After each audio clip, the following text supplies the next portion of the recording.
Action. Morning, everybody. Fitting wearing the first division championship hat that we acquired 4 years ago. And here we sit January 10th on a Wednesday as back-to-back AFC East Division champions. Feels good. Feels really good. Obviously going to talk a lot about the game that was Sunday night and talk about this coming Sunday at 1 o'clock. So I actually just finished watching the only episode that I watched because I didn't want to give him a lick of my attention prior to the Hard Knocks episode. As probably all of you know, the Dolphins are the team that Hard Knocks is doing in season this year, and just a great episode. Just a real well put together, well orchestrated, whatever term you want to use. I'll talk about it for just a minute. They put everything they had into Sunday night. And, the voice that, leads that team, McDaniels, I still feel pretty indifferent about him. They talk a little bit about his past with alcohol abuse and that type of stuff. And, that's a whole different outside of football. You wish nothing but the best for anybody going through that. Our own Jordan Poyer. But no, he talked about how we knocked them out of the playoffs last year and the record for the last, 5 years, basically. And it was just a really sat there with a big shit-eating grin, as they say, on your face, just watching them and seeing how much that they thought was going to be the outcome. And they showed a decent amount of the game. But yeah, it was just a really cool episode. It's funny, they talk about Josh, and I've never had this player in my, football watching lifetime. Sure, Jim, Bruce, Thurman, maybe at that point in time, but I was too young.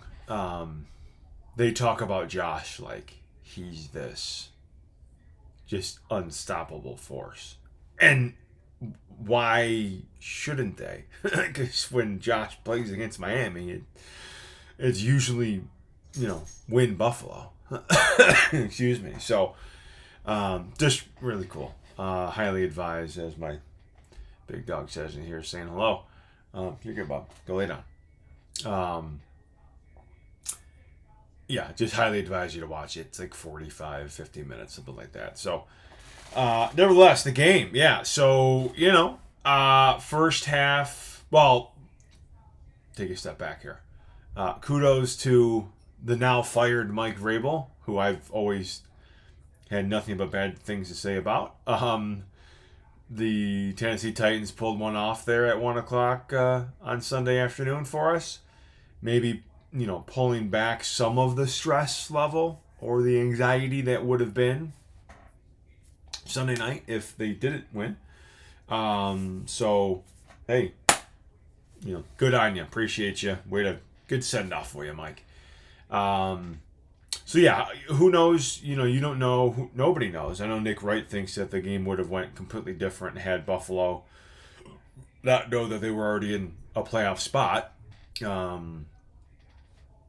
He thinks that, like, everything else would have gone the same.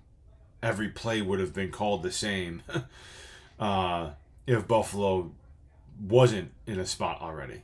You don't know that. You can easily say the other, right? So, yeah, so, I felt like it was a game in which we definitely control. I mean, we moved the ball up and down the field. It's just it didn't result in points. The first turnover, I've seen different people break it down in terms of, is it on Gabe, is it on Josh? Did Gabe not run the right route or break it off the other way or just sit down as Josh was expecting him to. Gabe did run the right route, right? Did he, it's been talked about they've missed that throw before, and Gabe has always broke to the inside. So maybe, hey, I'm going to keep breaking to the inside, Josh. You hit me on the inside. And Josh is kind of, he back-footed. He's got 0 coming at him, and it's just, so it's a missed opportunity. I thought it was absolutely stupid, and it goes to show you what kind of football player Eli Apple is, not to just stay down in the end zone. Takes it out to the 3-yard line. But, so, no points there. Miami comes down. They get a touchdown. First points of the game. And when you see Achane, I forgot part of my yard. Sheesh. Still recovering from Sunday night. Part of, no Mostert. Achane he's a good back, man. He is. He's got world-class speed. He's a tough little cookie. And, so, he rips that one off. He makes 2, 3, 4 guys miss. Puts Poyer in a just absolute tailspin there. So, they score, and it's like, all right, like, this is, I felt at that point in time it kind of might go how the first game went with, okay, now we're just going to keep trading, right? We can move the ball down the field on Miami. Miami's obviously banged up defensively. We, in turn, lost a couple guys as well. Dodson, Douglas, to name a few, which I'll get to that in just a minute. But, again, I felt like Josh was seeing the field well. I felt like we were... I didn't like how we ran the ball all that much. And I said it watching the game live with the guys that I was watching it with, and I'll say it now. And I'm hopeful that obviously it turns around this coming Sunday. But since the Dallas game, I feel like Cook is not running the same. The aggressiveness, the willingness to lower, his pads and pick up a couple extra. I feel like he's more hesitant now than he was a decisive runner against Dallas. And before that, Dallas was just the, cherry on top of the big game. But so hopefully he's not dealing with anything. I mean, he hasn't been on an injury report. So, but hopefully that can turn around against Pittsburgh. So, okay. Sure. Wait into the afternoon maybe to record this one. That's all right. So didn't like the way we ran the football. Gabe obviously getting hurt, I think, was big for that game in itself. We moved the ball better and more efficiently when Gabe was off the field. I mean, Shakir had, 6 for 105. Gabe did spring him for that big one up the left sideline there. Gabe knocked out 2 guys on that quick little bubble to Shakir. But, all in all, coming into the second half, I was confident. The third quarter started to kind of get a little hairy there. Just because, the strip sack, it was just like, man, are we just going to keep shooting ourselves in the foot?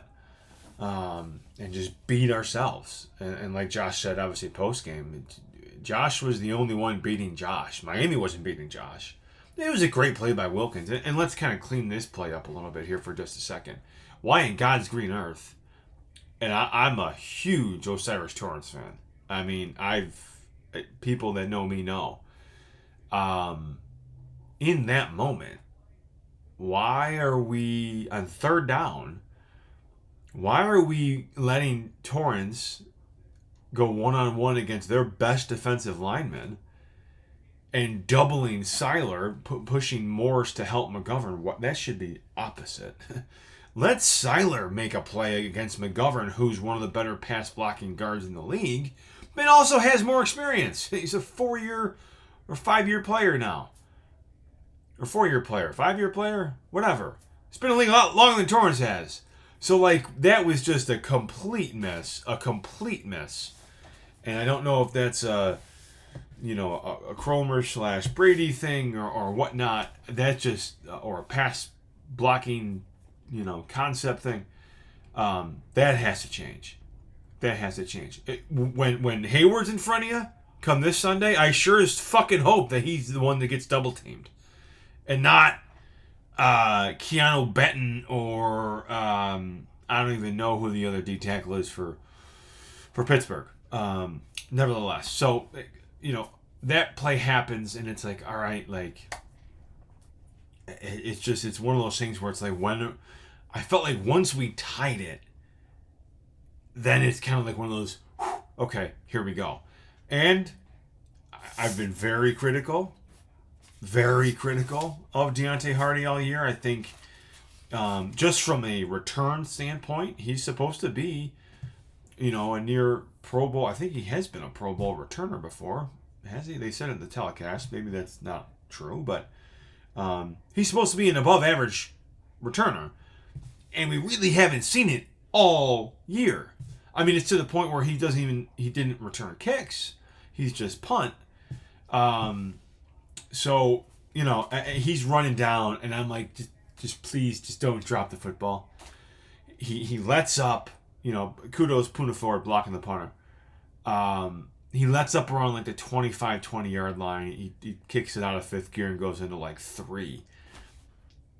And we're high and tight, and then all of a sudden he gets in the one hand, and I'm like, here we go. This ball's just gonna, crosses the goal line, touchdown Bills. So that was obviously the momentum switch right there. I mean, it was a complete 180, and you could see it in the Dolphins. In every single player in the Dolphins, and going back and watching Hard Knocks, actually you'll see it even more. They were dejected. And it was kind of like one of those things like, we got him, we don't. It was a tie game. It's not like that obviously put us ahead. It tied it up. It started the fourth quarter. So, I'll say this. I'll say if the way that Josh played in the fourth quarter is the reason as to why one day, whether that's soon, whether that's 5, 6, 7 years from now, hopefully not, hopefully sooner than that. But in my opinion, that's why one day this guy is going to win us a championship.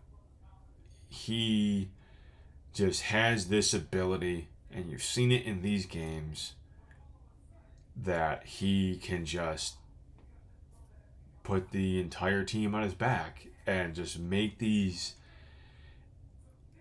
incredible one-of-one plays. That 3rd and 13 run, it's, I said it to a group text that I'm in. I don't think it's appreciated enough what we're watching and who we're watching and how he's doing it. It's never been done the way he's doing it, in my opinion. And I've watched a lot of football. You heard Vic Fangio talk about John Elway on steroids. I watched John Elway towards the later part of his career. Saw the Super Bowl, the whole flip into the end zone, touchdown Broncos.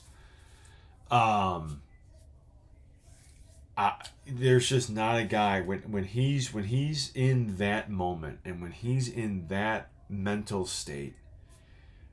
There's not a guy better, and I'll be honest, he hasn't won one yet. But I just feel like because of his ability to move, there hasn't been a guy, and who knows in the future. We could be sitting here 50 years from now and the next Josh Allen comes into the football league. But his ability to make guys miss, but also just like shed 300 plus pound people that literally are like trying to wrap him up by the waist. Christian Wilkins is the best defensive lineman that Miami has. And one could argue he's probably their best defensive player. Okay? I hate him, but I said what I said. Can't wait for him to be a Arizona Cardinal next year. Wilkins is literally dives, so all the body weight, and is trying to grab Josh by the waist, and just completely just gets missed. And then and you saw Kohu made a business decision with the division on the line. Love how that happened. Completely. I'm not touching him. He can just dive for the first down. I'll let the scene on the day. Baker. I mean, there was just Jerome Baker, the linebacker from Miami, got hurt. It's just amazing. It is absolutely unbelievable. Some of the things that he can do on a football field. Not just throwing, running, the whole, as a collective, as a whole. We're blessed. We're extremely lucky he's ours. And I don't think that there's, Josh said it, that second half. And this, hopefully it translates. And I know Sunday I'll get to that just a second. Josh said that it was the best he's felt the ball coming off his hand in a long time. That's scary if I'm at the AFC. Sorry. Like, you better fucking hope to God that the weather is as miserable as it possibly can be come Sunday, and obviously if Buffalo advances in future games, because in my opinion that's the only thing that's going to slow this guy down right now. And it's supposed to be a tough on Sunday. 20-30 mile an hour winds, snow, single digit potential wind chill, but that's what he's built for. So it's like you hope that you get that stuff, and then you flip on the fucking monsoon they played in Philadelphia a month and a half ago, and it's like, man, this guy just cut it through everything.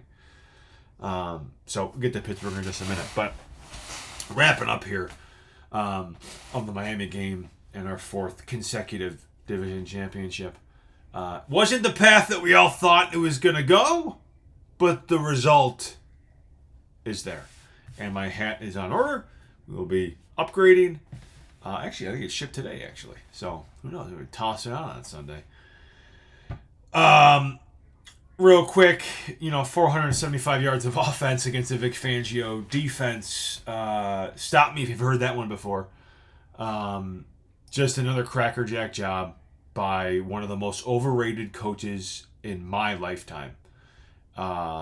People talk and have talked about Vic Fangio like he is this ungodly defensive coach. That he has these schemes and can make players better and can just elevate an entire organization to winning ways because he is a part of their staff. And that is false. It's false. Every time I've watched Vic Fangio coach against my team, this guy lights his ass up. Whether it was on Sunday, whether it was back on October 1st, whether it was when they played Denver a couple years ago during COVID and Josh had 4 or 5 touchdowns, 400 yards passing, another 50 rushing, just bing, bing, bing, bing, bing, bing, bing. So, sorry, but I'm going to keep hammering this point home because if anybody paid attention from April or May, whenever the fuck nut was hired, besides Aaron Rodgers, ESPN, FS1, CNN, MTV, whatever fucking station you get your sports news information from, pushed it down your fucking throat that Vic Fangio is going to be a difference from Miami. They had the offense, now they get a Vic Fangio calling the defense. And the additions, and the Ramseys, and, the Bradley Chubbs of the world. He's hurt, whatever, don't care. Happens to everybody. A good defensive coach is able to now elevate the play of a second or third stringer. And you know who did that? My coach. And you're going to say, wow, Brody, you were 7 weeks ago, you're saying get McDermott out of here. Yeah, 7 weeks ago. Things change. And again, we are sitting where I expected us to be sitting. We didn't lose our seat at the table. We are exactly where I thought we were going to be. Whether seating-wise, 1, 2, 3, 4, my full expectation was another division championship coming into the season. And anything less was going to be a failure. That's why, again, if you go back and watch some of these episodes that I've recorded, I've said a wild card berth and a loss, that's firing McDermott is completely on the table if that happens. A division championship and a first round exit, in my eyes, that's still on the table. But we can live in a vacuum for just a second. The coaching job that McDermott did on Sunday night, that was what was expected of Vic Fangio. Someone who's been doing it a hell of a lot longer than Sean McDermott has. So why can't Vic come up with the... What did Baltimore just hang on his ass? 56? The week before? Sure, we only scored 21 points. We should have scored probably 40. Should have. And if you think about it, outside of that, the 2 picks, again, great play in the strip sack. Happens. Whatever. Kudos. Tip of the cap. We should have had more yards. We should have had 500 plus yards of offense. Okay. So, anybody that's in this, Vic Fangio, you're in la-la land, man. And I'm going to say this. That organization is going to be better when they get rid of Vic Fangio. Because another thing that kind of trails with Vic Fangio, and again, I know this because I follow it, big games, Vic's nowhere to be found. Nowhere to be found. His defense gives up yards and points and just not there. No performance. And that's exactly what you had again on Sunday night. So, Vic Fangio aside, cross that bridge. Let's get to our defense real quick. 22 and a half minutes in here. First half, again, thought they played pretty well. Gave up a couple of touchdowns. I thought, again, it was going to be one of those trade touchdown type games. Obviously, it wasn't. And that was because of the defensive effort that was the second half. Absolute kudos, everybody involved, whether it's the play caller, guys that stepped up. We lose Dodson, and I am not a Dodson guy. People that know me know that. He just kamikaze, and that's how he got hurt. He played, I think, 2 or 3 more plays after that, but so he's out with an AC joint spraying, which that's what's been said. We'll find out today if that's the case. That's usually a pain tolerance thing. He probably will play against Pittsburgh, shoot it up, put a support there, extra padding, whatnot, and away you go. We lose him. We lose the league leader in turnovers since he's been at Buffalo Bill. That is Rasul Douglas. He seems to be fine. He kept the pads on, said that he could have went back in. Dane Jackson said, "Now, but I got you." And Dane Jackson's coming out, and I'm like, oh, Jesus. Oh, boy. And play 1 is on Hill. And I'm like, this is it. Like, they're just going to pick on Dane Jackson the rest of the night.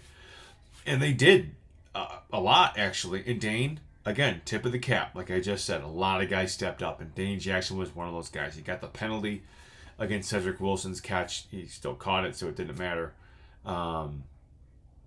They called a DPI on him against Hill on that other one. But, again, he went down swinging. So I'm not going to, kudos to him on that. But he steps up for Douglas.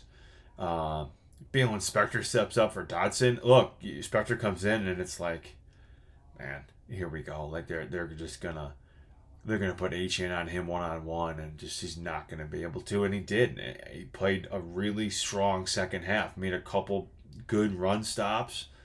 And he stepped up. That's just what it was. And as a whole, They didn't get to Tua in terms of sacks, but there's a lot of unsung type plays that you saw. The one that sticks out to me is the Leonard Floyd when he's engaged with a tight end, kind of lets him go, and then he's all this and makes Tua throw a dirt ball. It's those types of plays that all of a sudden it's 3rd and 10 or 2nd and 10 because of that type of play. So, but again, all in all, man, they just 8 rushing yards in the second half. 8 rushing yards, 8 total. Miami was winning in the second half at home. Why are they not? Why is their game plan not let's drain this clock? Let's give Buffalo less opportunity and run the piss out of the ball. That's one of the major parts of their offense. That's why Mostert's got 20 whatever touchdowns he's got. So speaking of HN, 2 rushing yards in the second half. 2. That is an unworldly job by this defense. And one of the biggest things about it, again, and this is why it was so huge to get him back, is Daquan Jones, man. He's a force inside, and you saw him make play after play. And what I mean by that is that he's obviously creating for others. Just an outstanding football player. Really, I wish he was younger. I still want to, extend him if he's interested in continuing, which I think he would be because of the level he's currently playing at. But they also forced Miami into 5 total punts, 2 first downs in the second half. They punted the ball 5 times, 4 consecutive. First time the entire year Miami's punted 4 consecutive times. So in the biggest moment of the season,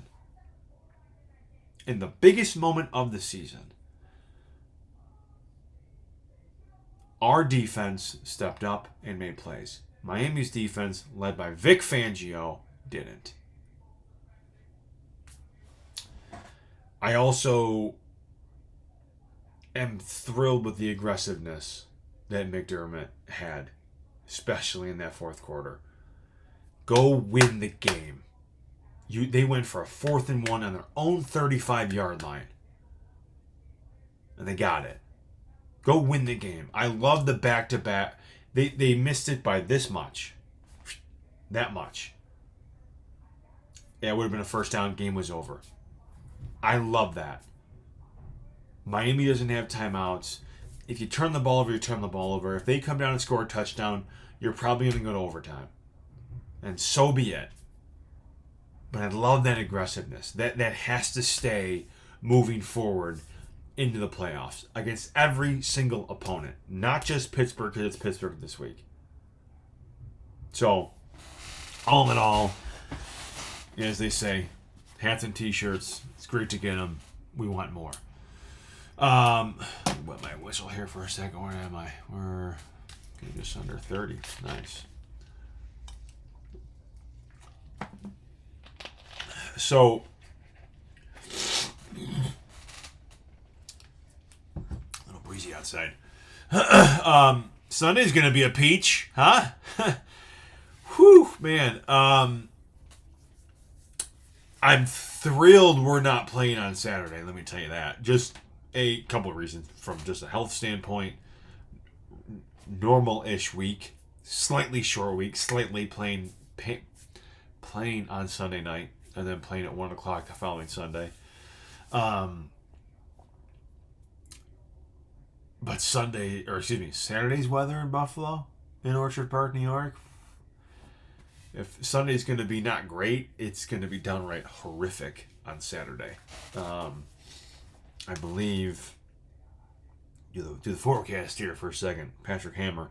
Weather Channel updated their app, not a fan. God, why can't this doesn't save my stuff. Orchard Park. Bear with me here for just a second. Orchard Park, New York. Okay. It's raining currently. Daily, here we are. So, Saturday.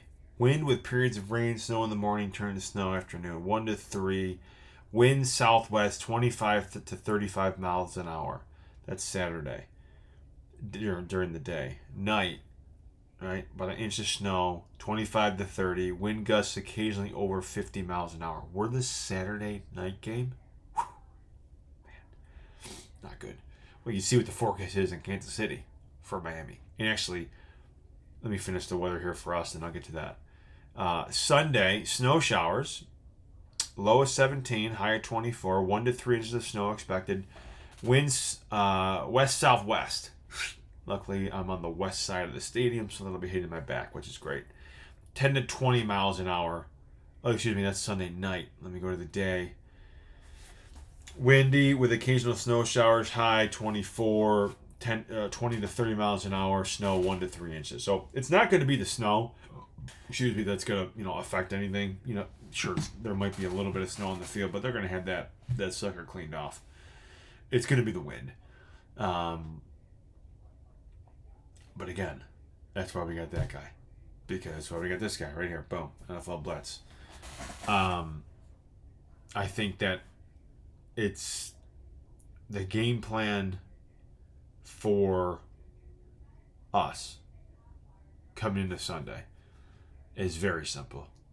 It's very simple. And you're not going to take anybody lightly in the playoffs. And I think, not that they took them lightly, but the wild card game they played last year against Miami at home. And listen, last year there's a lot. I mean, you think we had a lot this year, last year was even more. We all know this, right? There's still a Mike Talman coach football team, and I don't see a blowout. I don't see what we did to them last year, earlier in the year. 41-10 or something, or 41-17, whatever it was. Mainly because of the weather.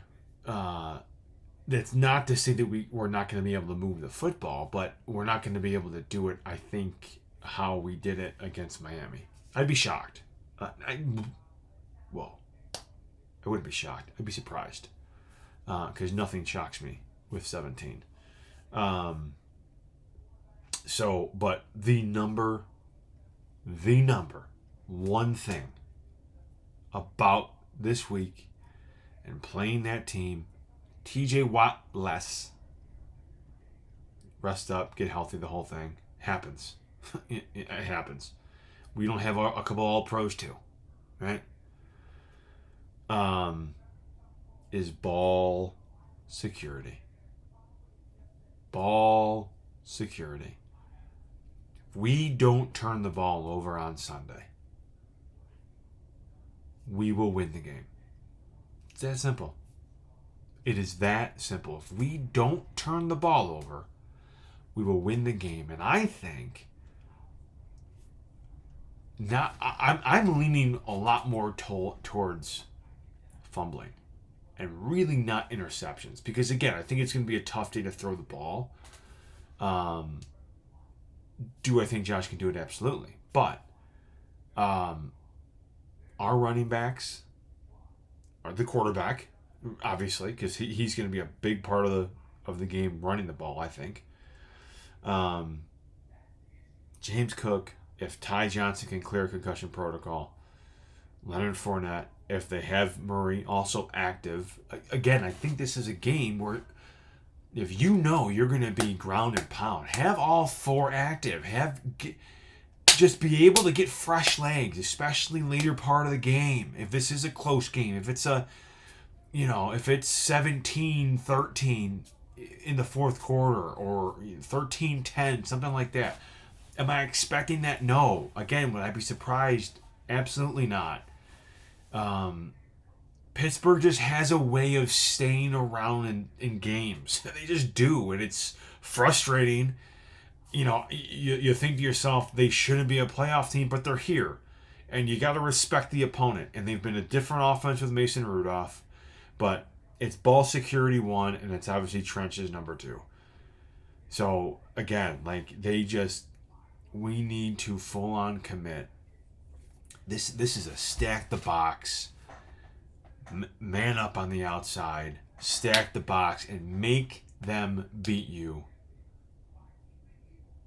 up front. That's how Pittsburgh's going to win the game, right? So take that away. Take it away. Jalen Warren's a very good running back, and Najee Harris somehow, some way has found himself the last month of the season. Take it away. They're going to run the football, obviously, but limit it. No big runs, right? Just bring your lunch. Make Mason Rudolph beat you throwing the ball down the field in the weather that is supposed to be. And if they do it, tip the cap. I don't think they can or will. So that, to me, is the game plan. Vice versa, run the piss out of the ball, man. Run the piss out of the ball.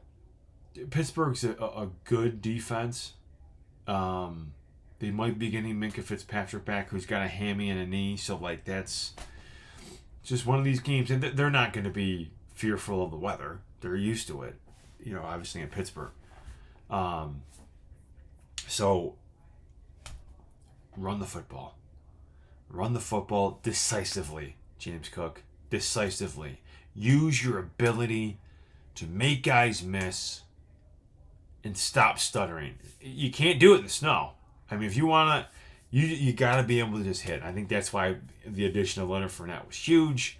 And I think he's going to play a big part of this coming Sunday. So, not going to give a prediction because I haven't been giving predictions, so I'm not going to start now. Why would I? But I just think that the way in which we won on Sunday, how many people, national media, our own fans, wrote us off a month and a half ago. Was it pretty coming down the stretch? A couple of games were, a couple of games weren't. Nevertheless, the job got done. And I think that they can absolutely, without a question, build on this and take this into the playoffs and go on a run. I really do.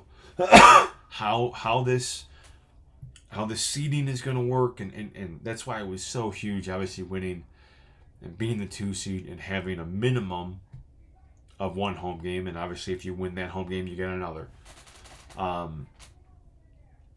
And I've said this too. Just a little playoff breakdown, right? I think Cleveland beats Houston. Would I be surprised if the flip the script and Houston beats Cleveland? No. Houston did have to play for something this past week, and Cleveland, rested their guys. You'll see if that's, Flacco is hot. If you took the pot off the stove, how hot is it going to be still when you put it back on? So, I think maybe that has a little bit to do with it. But I think Cleveland does win. Stroud did not play. Cleveland beat them earlier in the year. It's when Cleveland lost their kicker and they couldn't kick in the game. They kept having to go for 2. But Cleveland won that game. No Stroud. So Cleveland wins. Cleveland would then play Baltimore. Excuse me. They maybe not. Because if Miami beats Kansas City on Saturday night, which that weather, brutal. I mean, absolutely brutal. I think, and I said this, I think it favors Miami. And hear me out for just a second before we just start. Miami, again, is built on the run. Their run sets up their pass, right? So if they get Mostert back, they have Achane, Jeff Wilson. If I'm McDaniel, I am running the piss out of the football. Short passes, bing, bing, bing, dink and dunk, whatever with Hill. That's my offense on Saturday night. And I'm saying, come stop it, Kansas City, because I don't think you can. And not to mention, flip the other way, right?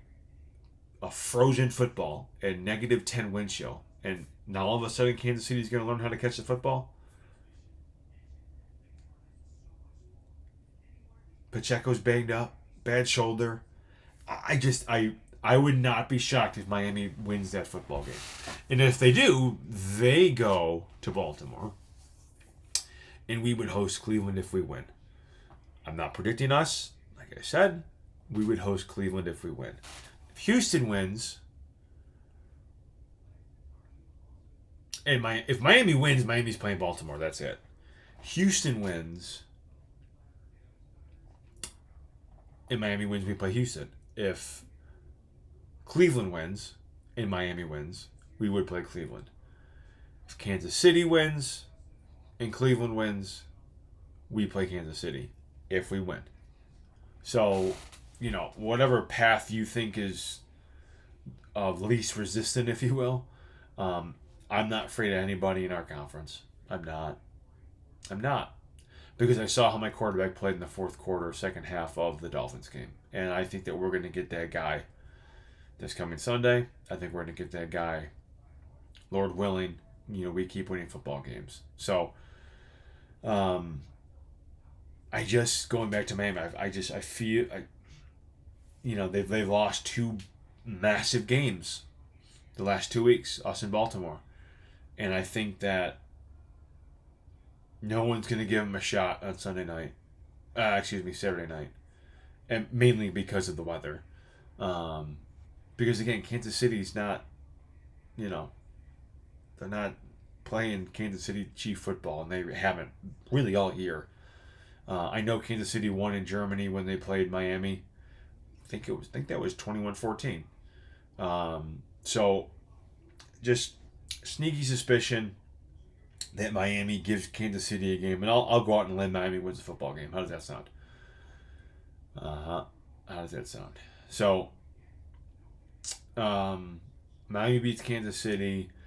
I think Cleveland's going to beat Houston, which would line up the Battle of Lake Erie next week if we win. Just saying it. So, it's at 42 over 42. That's basically all I got for you. I'm obviously thrilled that we get another home game.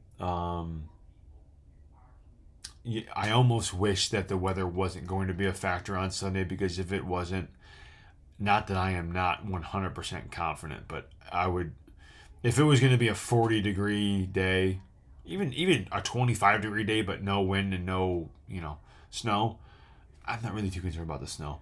No blizzard. I don't think that Pittsburgh can hang with us.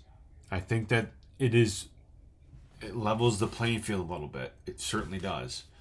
It just means that when you have your opportunity, you gotta take advantage of it.